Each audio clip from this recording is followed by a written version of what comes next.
drain other resources, other personnel resources in the Department of Homeland Security. And our fiscal year 2023 budget is a powerful example of how we are seeking additional resources from Congress to establish a more enduring solution than mere reliance on contract personnel.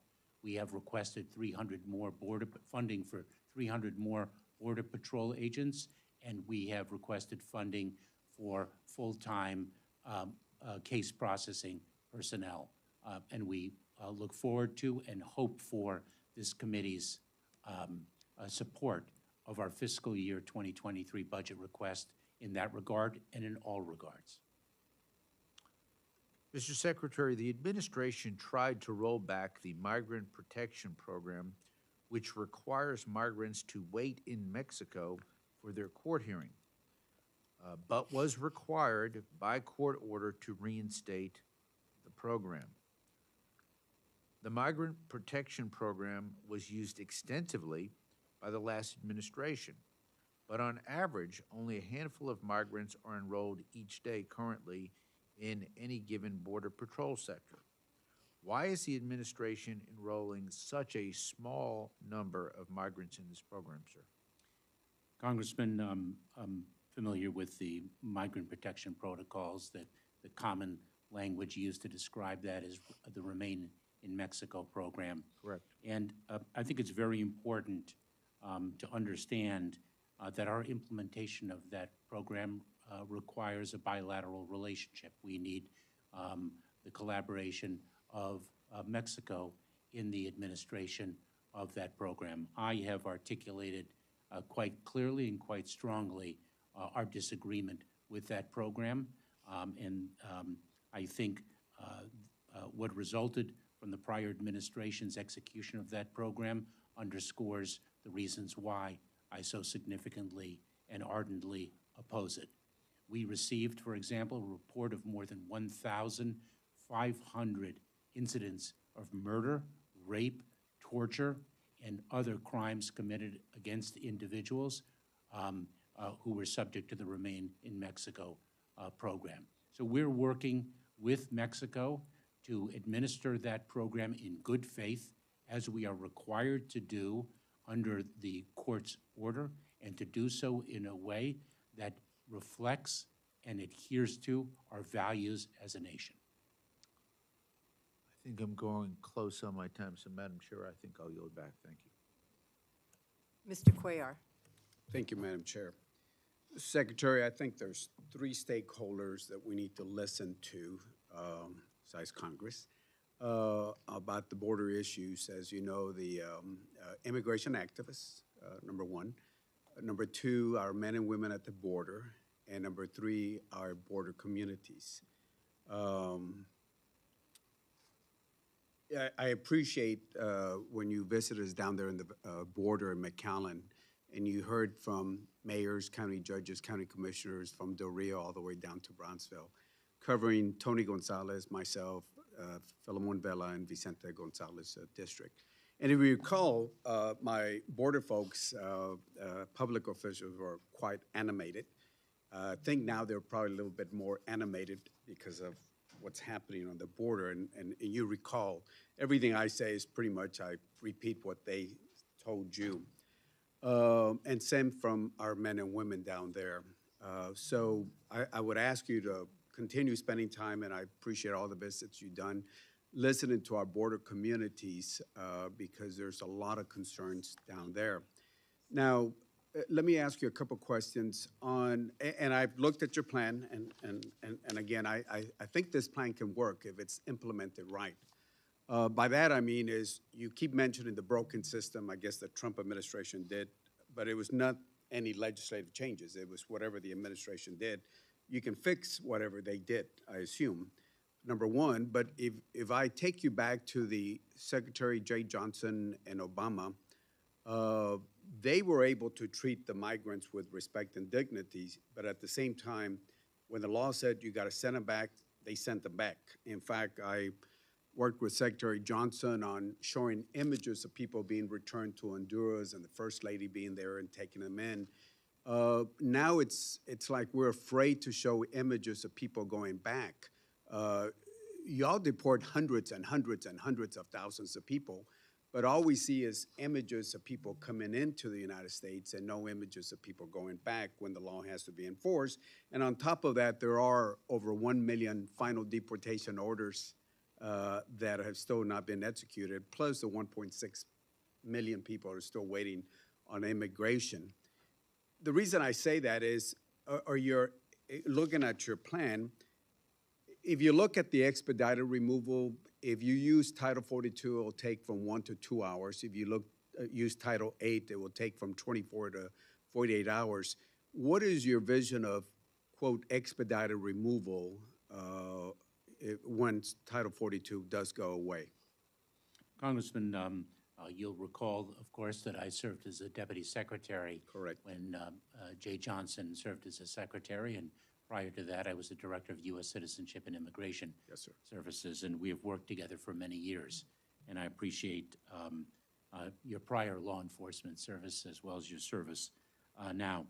Let me say one thing, because I certainly want to make sure that if you have a misimpression with respect to the publication of removals and our communication plan around those removals, that I put that misimpression to rest, because we are indeed communicating robustly throughout the region, in the countries of origin, with respect to the removals that we have effected and the consequence regime that we have imposed upon individuals who have crossed into our country, who've been encountered at the border, who have no legal claim for relief here in the United States. So we are very robustly communicating those removals and those consequences.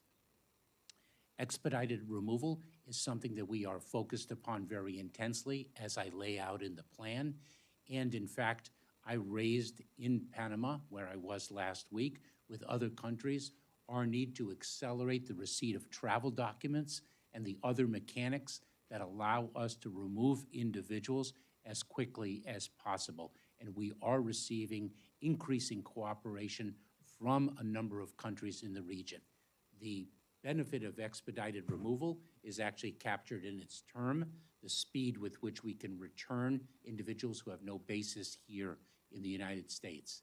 And so we are drawing increased efficiencies as the plan demonstrates, and we are also working with our partners so that they can assist us in that regard. I got about 4 seconds before my time. So I gave you the the time for Title 42 and time for Title 8. How much time would a expedited removal, and I'll close with that? I think actually the processing of a Title 42 matter takes more time than the processing of another encounter. I will get you that detail. I don't want to misspeak, and I'll need to confirm. Thank you, sir. Mr. Palazzo. Thank you, Madam Chair. This committee provided $200 million in fiscal year '22 to DHS for joint processing centers on the border. These are supposed to be one-stop centers for processing illegal immigrants, and in my view, the faster we can do this, the better, because it looks like we're going to have yet another year where our taxpayers are going to foot the bill for billions of dollars for temporary facilities instead of having an actual solution.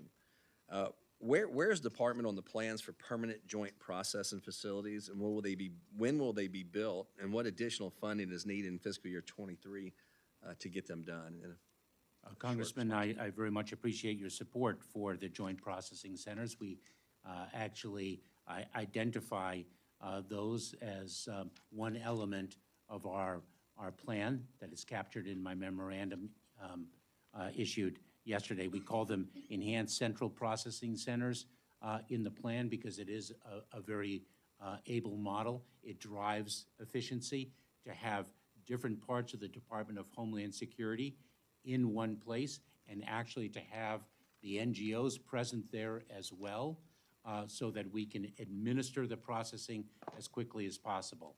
And I will provide you with greater detail with respect to the implementation of those plans, and very much appreciate your support for the centers. Well, my support is tepid, but it's because out of a necessary requirement to handle the great influx of illegals. which I wish we wouldn't have to have this permanent procedure, but it seems like we definitely need it now. And that, Congressman, if I may, because the migration challenge, as I said at the outset, is a regional phenomenon. That is exactly why we are engaged so robustly with our partners to the south to address the migratory flows that run throughout the Western Hemisphere and throughout the world. This is a very different situation than 10 years ago. We have more displaced individuals around the world than ever before. The extraordinarily powerful images, the desperation in Ukraine is, I think, the most poignant and heartbreaking example of that.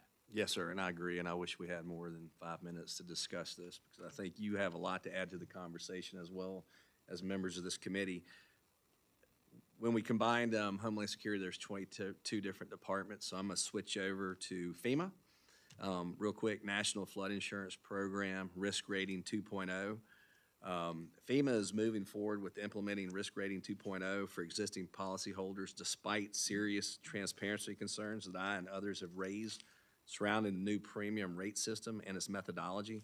I've reached out to FEMA multiple times seeking clarity for this new rating system, but our concerns have gone unanswered.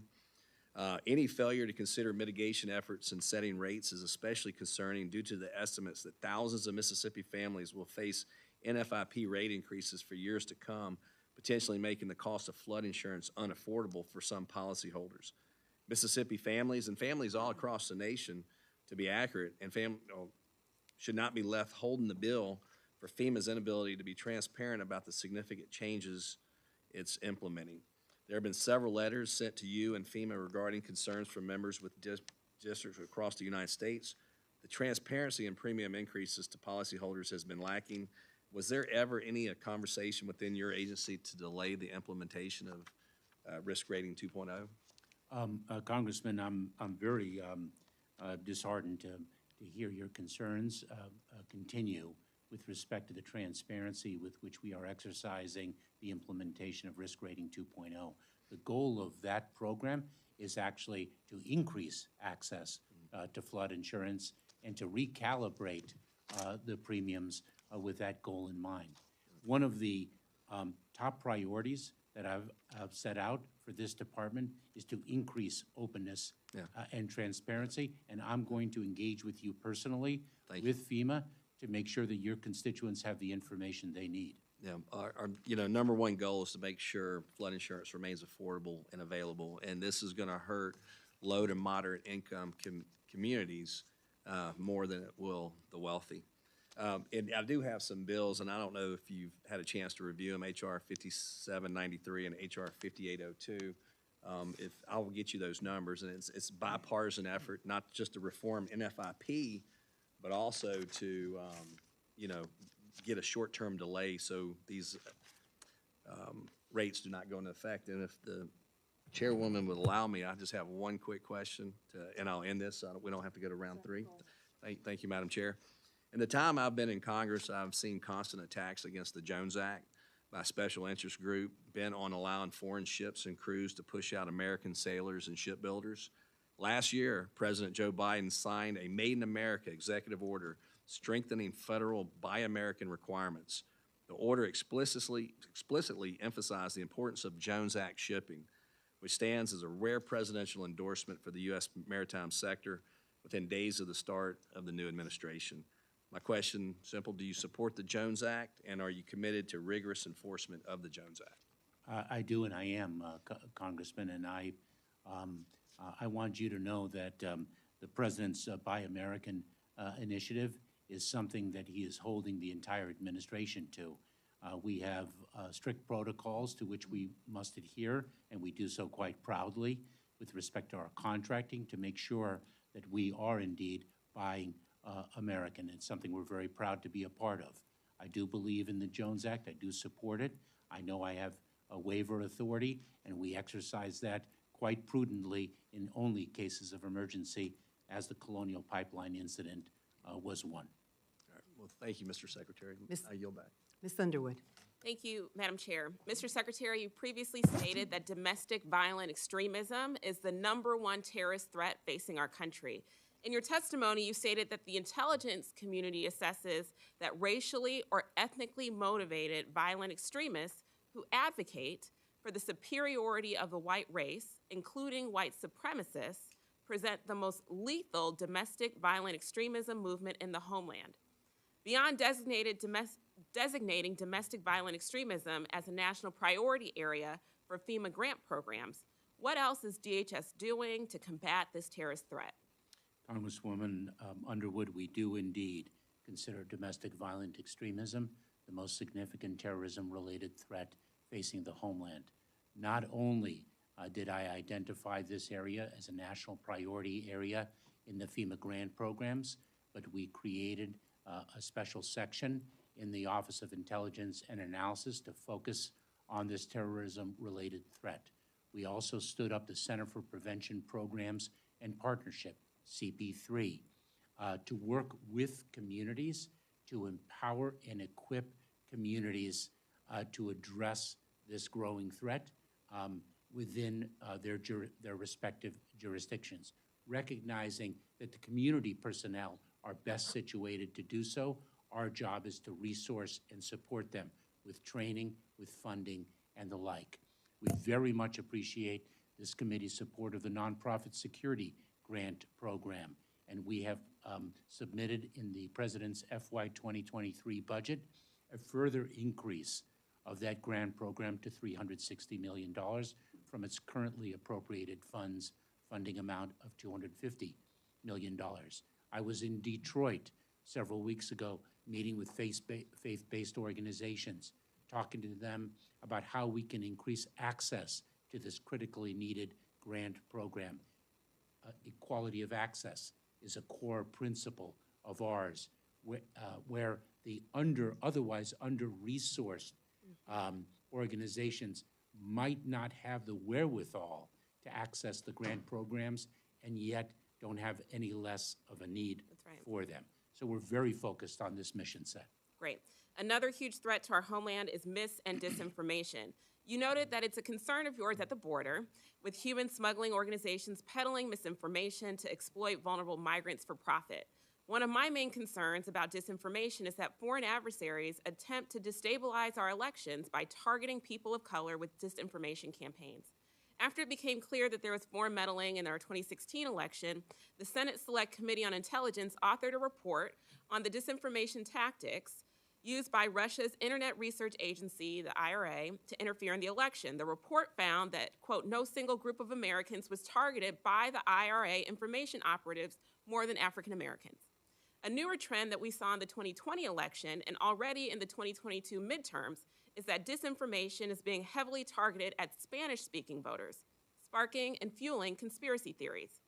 DHS and its components play a big role in addressing mis- and disinformation in Spanish and other languages. Can you share what steps you've taken and what future plans you have to address Spanish language mis- and disinformation through department-wide approach? Congresswoman, we have a number of different offices engaged in this critical effort. Of course, our Cybersecurity and Infrastructure Security Agency has an entire effort focused on election security as part of its mission set. Our Office of Policy, Office of Planning, Policy and Strategy, also is a leading effort. Our Undersecretary for Policy, Rob Silvers, is co-chair with our Principal Deputy General Counsel, Jennifer Daskell, in leading a just recently constituted misinformation, disinformation governance board. So we're bringing, the goal is to bring the resources of the department together to address this threat. I just read a very interesting study that underscores the importance of the point that you make, the spread of mis- and disinformation in minority communities specifically, and we are focused on that in the context of our CP3 and other efforts, and Sure. I'd be pleased But to Mr. share more. Secretary, what I've heard you describe are internal organizations. What we are looking for is to make sure that there's external communications with the American public, including those for whom Spanish is their predominant language to make sure that the information that the department has around mis and disinformation campaigns is reaching those individuals. And Congresswoman, forgive me if I misspoke, but I provided you the details of the internal structures that we are using to communicate externally Okay, with the fantastic. American public. Thank you very much. I yield back. Ms. Henson. Thank you, Madam Chair. And thank you, Mr. Secretary, again. I want to talk now a little bit about taxpayer money because I'm hearing again from Iowans on a regular basis. They're appalled by this mishandling of what's happened at the border and the resources that they send, their hard-earned paychecks. They care about what is happening with those dollars, as do I, and I hope you do too, and we share that. So yesterday afternoon, you published this memo, right, this plan, and I want to point specifically to page 11 in what you write there, which is DHS is currently determining which federal agencies can provide support through an interagency agreement, and this is concerning to me. We've heard that the administration is considering removing healthcare providers from the VA, for example, doctors and nurses whose taxpayer dollars and their intent is to help care for our veterans. So my question to you today is, yes or no answer, is the Department of Homeland Security planning to reallocate resources, doctors and nurses from our VA system intended to care for our veterans to help care for illegal immigrants at our southern border? Congresswoman, let me be clear, because an interagency effort is precisely what the challenge of migration requires, and it's not specific to 2022, nor 2021, nor 2020, or the years preceding. Right, but I'm just asking you a yes or no question. Oh. Are you planning on taking resources away from our veterans to help deal with the surge at our southern border? That's a yes or no question. Actually, Congresswoman, the resources that the medical personnel from the Veterans Administration would allocate to this effort is under the judgment of the Secretary of Veterans Affairs, who prioritizes the interests of veterans above all others for very noble and correct reasons. Do you know if have you had any conversations about reallocating those resources? I have not personally, but of course our teams, our personnel have, and I'd be very pleased to follow up with you. Yeah, our Mr. veterans Chair. need to know that the care that they've earned is going to be provided to them and not to those at our southern border. That is the other what thing the I'd like to entire- ask you about, Mr. If I Secretary. may, that is what the entire Veterans Administration is dedicated to do. And we have worked with the Veterans Administration not only in addressing this challenge, but in actually addressing the cares and needs of those veterans who also have been experiencing the immigrant experience in the United States. We have people who have served in our military before even being naturalized. And so we work very closely to care for the needs of veterans in our country. Okay, well, I would expect an answer specifically as to whether or not you intend to take those resources from our veterans, because they're asking us those questions, and they deserve to have an answer from us specifically. The other thing I want to talk about is taxpayer money that Congress has appropriated. This is a picture from our southern border of taxpayer money sitting and rusting. This is probably good American steel, should have been used to fill the gaps in the wall that, in your memo, you mentioned are being exploited by the cartels right now. So do you have anything to say to the taxpayers about this right here, these pieces of steel sitting there rusting when we have this crisis at our southern border? How much has halting the wall construction cost American taxpayers because they're having to divert those resources to handle the surge? Congresswoman, as I articulated earlier in this hearing, we have an obligation to spend the monies that Congress has appropriated for the wall. The way in which we are doing that is to achieve the safety and security of the American people, and to do so in a responsible way. We are also spending money addressing infirmities in the wall that was built. We're seeing corrosion and other failings. So it's a very complex picture. With This is respect to- corrosion right here, and this has driven people between the point of entries to the hands of the cartels, in your own words. So I think this is, to taxpayers, they see this as a huge slap in the face, to see these pieces sitting there that could be used to actually deter people from coming into into our country, not at the points of entry. The last question I had specifically is about the illegals that are coming into the interior and how they're being transported here. How much does transporting migrants into the homeland cost our taxpayers right now, and are they still being flown into our country? Congresswoman, individuals who are transported from the point of encounter to detention are transported in different ways. They are transported from a Border Patrol facility to an ICE detention facility.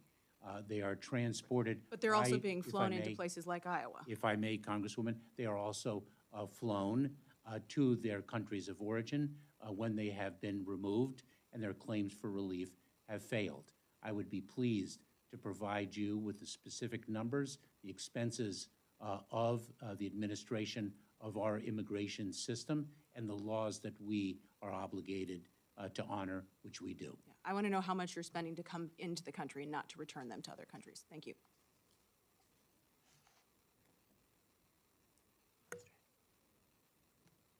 Mr. Aguilar.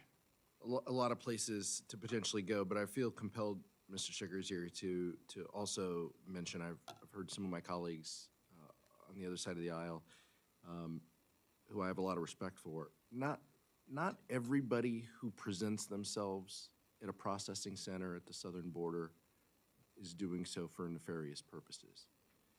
And it's frustrating to hear time and time again the fact that they want to have conversations about how Ukrainians are treated at the southern border, but using terms like illegals rather than those who are presenting themselves for lawful asylum. It's frustrating. It's frustrating, the dual standards in place. I'd also note, Mr. Secretary, I've been part of a number of trips down to the southern border when the prior structure was being built. Members of our own military showed us how they could penetrate these barriers quickly. We knew that at the time they were constructed, that they could be penetrated. This was done for show. Folks down there know this, that there are many ways to help secure our borders, and a physical structure is one component. But as you and the department have said time and time again, there are other factors that can be more helpful. I wanted to ask you a question. You mentioned in-country processing. One way to address the true issue of surging migration is to talk about root causes and expanding the ways individuals in countries can apply for legal pathways in their home countries so they don't have to make that dangerous journey to the southwest border. In-country processing is not new to DHS. In fact, DHS has been setting up infrastructure for in-country processing that would allow migrants to apply for different immigration pathways legally and fairly. Some might be supported in countries maybe in Eastern Europe by all of our colleagues, but this is done throughout other countries as well. Can you give us an overview of where this is done in country, where in-country processing broadly stands, and what authorities and resources you're going to need from Congress in order to meet those needs? Thank you, Congressman. Let me, if I can, preface my response to your specific question by commenting on the extraordinary benefits of technology and the dedication of technological capabilities at the border, and that is precisely why our fiscal year 2023 budget invests significantly on technological assets. So there are really two parts to your question. One is an enduring solution to the reason why people out of desperation flee the homes that they have built in the countries of their origin in which they have been raised. And that is addressing the root causes. And this president, the Biden-Harris administration, has been very dedicated to addressing those root causes and investing in addressing them and doing so with civil society. The other means is by developing safe, orderly, and humane pathways so individuals do not have to risk their lives in the hands of smuggling organizations that exploit their vulnerabilities purely for profit. And I think a shining example of one such pathway is the Central American Minors Program, which we are scaling up, where minors would not have to place their well-being or have their parents, their desperate parents, place their well-being in the hands of smugglers, and they can access our system should they qualify for relief here in the States. We have developed a migrant processing center in the northern part of Guatemala for that very same purpose, and we are expanding those programs as a pillar of a safe, orderly, and humane system. There's one other element, of course, that can provide an enduring solution, which everyone agrees upon and no one has reached, and that is legislation. And there are legislative solutions that the House has sent in a bipartisan way over to the Senate, and I agree with you. Passing legislation is always preferred in order to fix this issue.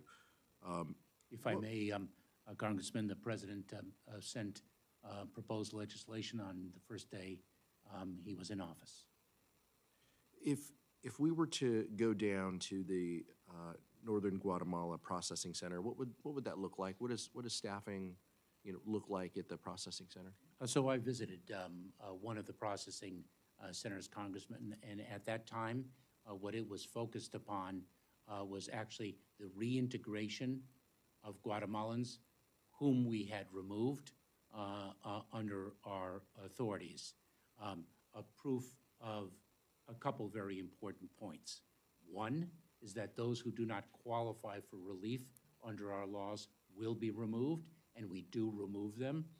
And two, to avoid recidivism, we have to work with the countries of origin to make sure that those individuals can achieve stability in their lives so they do not feel compelled out of desperation to try again. It's a very complex challenge, and we have to address the root causes of it ultimately. We have to build lawful, orderly, humane pathways, and then once and for all, we have to fix our immigration system that has been broken for so very many years. Thank you, Mr. Secretary. Yield back, Madam Chair. Mr. Rutherford. Thank you, Madam Chair. Mr. Secretary, in September of last year, under your direction, ICE implemented new enforcement guidelines. And these guidelines focused on the use of prosecutorial discretion. And stated in there was, it is estimated that there are more than 11 million undocumented or otherwise removable non-citizens in the United States. We do not have the resources to apprehend and see the removal of every one of these non-citizens. Therefore, we need to exercise our discretion to determine whom to prioritize for immigration enforcement action. And I can tell you, as a former sheriff myself, I know the limitations that budgets can put on you. But one of the questions that I have and would like an explanation for is, in fiscal year 19, ICE deported 359,000 illegal aliens from the interior of our country. In 2020, 185,000. And that had about 4 years of Trump deportations in there. And then last year with the same resources, they only deported 59,000. What's going on? Congressman, I can answer this question very succinctly, but I want to take a step back, if I may. Sure. Because I served as a federal prosecutor for 12 years. First as an assistant United States attorney for almost 9, and then for the United States attorney in the Central District of California for about 3 years. We had 186 criminal prosecutors when I served as the United States attorney. We could have dedicated 186 of those prosecutors, every single one of them, to narcotics cases. We could have dedicated every single one of them to significant fraud cases. But what we did with the resources we had is we allocated those resources to have the greatest public safety impact in the many different areas for which we were responsible. The concept of prosecutorial discretion, I know you're very familiar with it as a former sheriff, is an underpinning of smart and effective law enforcement. And I do not believe, and many people in law enforcement do not believe, that public safety is a quantitative metric, but rather a qualitative one. And if let one me takes a interrupt. look, if I may, if one takes a look at the removals that we have effected, we have removed more serious criminals than the prior administration did. And I have data, and I can provide you with that specific Well, data. here, Mr. Secretary, what I'd like to know is what is the resource need to get back to where we're focusing and have the prosecutorial capacity to deport 359,000 who need and should be legally deported. This is all about maximizing the public safety impact of the resources we do have. 46% of ICE removals were for people convicted of felonies or aggravated felonies, compared to 18% during the previous 4 years and 17% the year before that. But here, but Mr. 46%. Secretary, if I can push back on that just a little bit, that percentage is of a 4 times the size number. So I think America was much safer when we deported 359,000, whether they were for serious felonies or serious misdemeanors. But 359 compared to 59,000, that's not safer, I don't think. So, I'll leave that there, but I would love to help you out with resources if that's what you need to get back to where we can, see ICE deporting 359,000 people a year who need it. Now, let me move. My time's about out. Last question. So, you've talked a lot today about, the fact that you're focusing on the irregularities of immigration coming from the South, talking to Panama and all of that. You've talked about targeting and disrupting the transnational criminal organizations, utilizing the NGOs more and more, administering consequences for unlawful entry, speeding up the CBP processing efficiency by adding those case processors, and addressing the issue by surging people to the border. And I think the answer to your question was yes on the VA. And so my question is, if this was all done starting in September of 21, according to your written testimony, and we still have these problems today at our southern border, I think if you ask probably 2/3 of the country, they'll tell you the border is not secure. And so my question is, now we're about to lift Title 42, and I don't hear a plan to address that. These things you've already implemented. These things are there now. What is going to change in response to Title 42? Oh, Congressman, we are building further in implementing consistent with the 6 pillars that I identify in the memo that I published to make clear that we do have a plan, and we are preparing and have been preparing, and we're implementing our plans. We are building further. We are intensifying our efforts. We are increasing our efforts and enhancing them. So we are not done. Okay. Madam Chair, I see my time's up. I yield back. Mr. Secretary, I don't know if there's any other comments that you want to make in terms of clarifying any other statements or concerns that have been raised at this time? Madam Chairwoman, we are addressing very complex issues. I have a great deal to say. I look forward to engaging further with members of this committee, and I'm deeply grateful to you and to Ranking Member Fleischman and to the distinguished members of this committee for their support, for your support of the Department of Homeland Security and the extraordinary 250,000 individuals who sacrifice so much each day to accomplish our mission. Well, I understand there are no other questions from members, but I do want to ask one last question about an agency that is absolutely critical to our security, and that is TSA. The President's budget request proposes nearly $1 billion in additional spending to implement changes to TSA's pay structure and to extend collective bargaining and merit system protection to TSA personnel. Can you explain what these changes are and why they are important? Thank you, Madam Chairwoman. The TSA personnel help secure our country every single day. They also help facilitate lawful trade every single day, a very difficult job. They deserve to be paid commensurate with their colleagues in the federal government. They deserve collective bargaining rights like so many of their colleagues in the government. This is about parity and about recognition and about gratitude for their extraordinary service.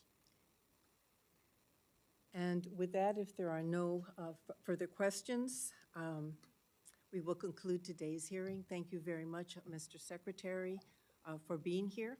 And I'm sure we have other questions that we will be submitting to you for the record. And the Subcommittee on Homeland Security stands adjourned. Thank you.